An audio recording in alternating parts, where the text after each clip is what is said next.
이 문제 여야의정 협의체가 만약에 제대로 안 된다 그러면 그냥 이대로 가는 거 아니겠습니까?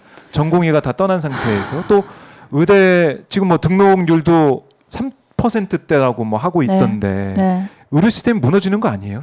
아예? 이미 무너졌다고 보는 게 맞고요. 네. 이미 무너졌다고 보는 게 맞고 이게 우리가 그 진료하고 치료받는 그 시스템뿐만이 아니라 이 의료 대란이 지금 어디에까지 이렇게 쫙 미치기 시작했냐면은 그 대학병원의 전문의들 같은 경우에는 물론 진료도 보지만 현장에서 그런 진료도 보지만은 동시에 교육도 하고 그다음에 연구도 한단 말이에요. 그렇네요. 근데 사실 이 대한민국의 의료가 굴러갈 수 있도록 발전할 수 있도록 하는 가장 초석은 연구인 거거든요.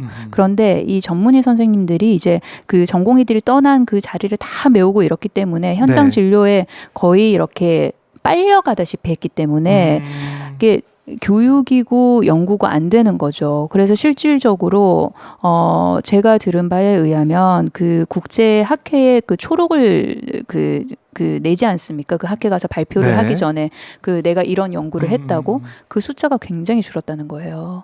왜냐하면은 이전까지는 이 전공의들도 있고 제대로 이렇게 조금 돌아갈 때는 그럴 그 연구를 할 수 있는 여력이 됐었잖아요. 시간도 됐었고 체력도 됐었고 여러 가지 여건이 됐었던 거 아니에요. 그럼요. 그런데 지금은 그 현장에 받쳐주는 전공의들도 없고 그리고 그 연구를 함께하는 그 코피아이들인 전공의들도 없는 것이고 그러면은 그 우리 대한민국 의료가 앞서가던 그게 지금 다 뒷걸음질이 이미 쳐져 있는 거고 그러면은 이게 교수들이 기본적으로 계속해서 연구를 하고 내 컨텐츠를 채움으로써 그 교육의 질도 따라서 올라가는 거잖아요. 그럼요, 근데 이 당연하죠. 연구가 이렇게 이만큼 무너져 있으면 당연히 교육의 질도 후퇴할 수밖에 없죠. 네. 네, 그러면은 그 후퇴한 교육의 질로서 생산해낸 의사들이 지금 현재 괜찮게 그렇게 우리 그 대한민국 의료가 쭉 가던 것에 이렇게 함께 그리고 더 앞으로 더 끌어갈 수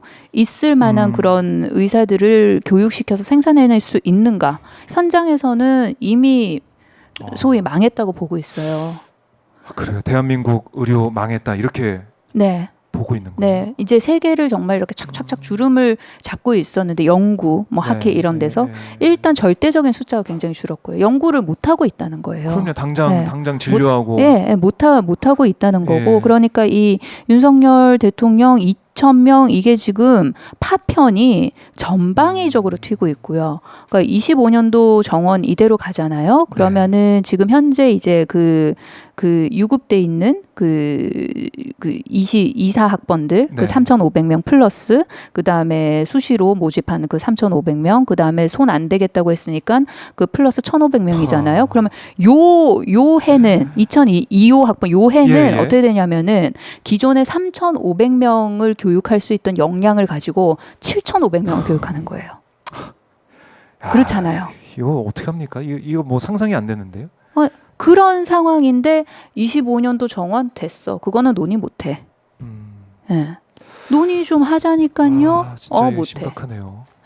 예. 그러니까 지금 전문가들 얘기를 들어보면은 뭐 추석 연휴 뭐 그거는 지나갔다고 쳐도 앞으로가 더 걱정이다 이런 말씀 많이 하시더라고요. 그럼요.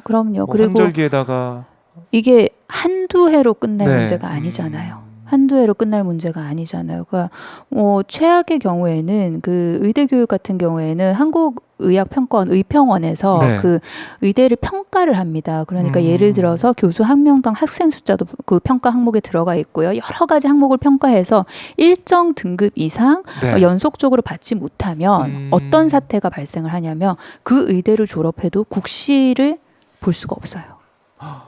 그래요. 네, 국시를 볼 수가 없어요. 의대 다 의학 공부 쭉 다 해도 네. 그 제대로 됐다고 평가를 받지 못한 의대로 졸업했으면 그 국시를 못 봐요. 생각 그런데 못했던 부분이네요. 자 3,500명 기존의 정원이었단 말이에요. 예. 거기에서 그러면은 다 모여가지고 전체 7,500명이 교육을 받아요. 교육을 받아요. 그러니까 어떤 학교 같은 경우에는 뭐 갑자기 뭐 3배, 4배로 는 학교도 있을 것이고 그렇죠. 뭐 예. 2배로 는 학교도 있을 예. 것이고 그러면 이제 그 학교들 평가를 할 거 아니에요. 교수 한 명당 의대 숫자, 그다음에 뭐 실습실 하나당 뭐 학생들이 몇 명이 들어가는지, 네. 그다음에 여러 가지 정말 종합적으로 평가를 해요.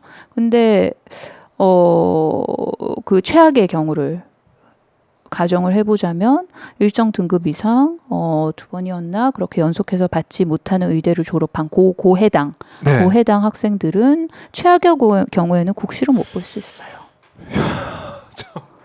이거 2,000명으로 시작된 이 어떻게 보면은 이 쓰나미가 네. 우리 미래의 의료까지 다 네. 망가뜨릴 수 있다. 네. 이거는 의료 개혁이 아닌데요. 말씀을 좀 개혁이 들어보니까. 아니죠. 완전 뒷걸음질 쳤고, 그리고 예. 사실 우리 미래 먹거리 중에 가장 유망한 분야인 이런 뭐 바이오, 헬스케어 뭐 이런 분야에 대해서 지금 얼마나 망쳐놨는지 가늠도 되지 않을 정도로 네.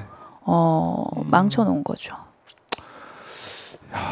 이거 이대로 가면 안 되는데 하루하루가 지금 너무나 아까운데 오늘 윤석열 대통령 얘기 들어보면 별 문제 없다. 네, 지금 이런 상황이기 때문에 개혁을 더 해야 된다. 네. 이렇게 주장하고 있으니까 이거 너무 걱정이 됐는데 이거 어떻게 해야 될지.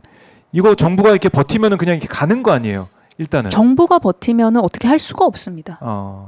야당이 아무리 아무리 얘기를 해도 뭘 어떻게 하겠어요. 우리가 집행력이 없는데, 집행권이 없는데. 지금 여당도 안 만난다고 하니까 야당과 대화하는 그냥 자기 마음대로 하겠다는 건데 야 이건 심각한데요. 네, 굉장히 심각해요. 그래서 이게 어떻게 보면은 대통령 지지율에도 반영이 돼가지고 뭐 네. 20%까지 떨어지고 이런 수치가 보여졌는데 뭐 조금 반등하는 분위기 있다고 하더라도 이거는 이 보수 진보 이 그러니까 문제가 아니고 없어요. 지역 문제가 아니고 여야 문제가 아닌 상황이 네. 됐어요. 왜냐하면 이거는 가치의 문제도 아니고요. 정서적인 어떤 반감도 아니고요. 실질적으로 정말 내 삶이랑 너무나 밀접하게 직결된, 네. 그리고 거기에 영향을 받지 않는 국민은 단 한 명도 없는 그런 문제예요. 그럼 이거 민주당에서 좀 어떻게 대응해야 되겠습니까? 어떻게 해야 될까요? 그동안 민주당은 수많은 제안을 해왔어요. 그러니까 그 의대 정원을 증원하는 그런 목적과 취지에 부합할 수 있도록 여러 가지 뭐 필수 의료라든지 뭐 지역 의사라든지 아니면은 정원을 증원하는 규모라든지 그다음에 그 의대 여러 가지 그 교육을 하기에 적합할 수 있도록 예산을 지원하는 것이라든지 그리고 뭐 병원 측에서 뭐 수련의들 같은 경우에 어떤 수련의들을 뭐 처우 개선이라든지 뭐 이런 종합적인 이야기를 계속해서 현장과 소통을 하면서 이야기를 하고 끊임없이 정부를 질타도 하고 그리고 네. 설득도 하고 그리고 정보 제공도 하고 그런 노력을 지금까지 해왔고 그리고 지금도 하고 있고 앞으로도 할 거예요. 그런데 키를 쥐고 있는 건 사실 정부예요. 그럼 정부가 버티면은 할 수 있는 게 없다라는 건데. 정부가 버티면 이대로 가겠다고 버티면 이대로 갈 수밖에 없는 거 아니겠어요? 우리 국민들이 거기에 그냥 우 이렇게 네 하고 고개 숙이고 갈 수밖에 없는 거 아니겠어요? 심각하네요. 네. 정부가 이렇게 버티면은 이게 답이 없는데 이 결국에서 이제 국민들이 힘을 모으고 여론을 모아가지고 정부를 움직여야 되는 그런 네. 상황인데 야당도 뭐 노력하고 있지만 네. 윤 대통령이 거의 뭐 움직이지 않습니다. 안 움직이죠. 움직일 사람도 아니고 지지율이 뭐 1%가 돼도 저는 안 움직일 거라고 봐요. 이건 좀 답답한데.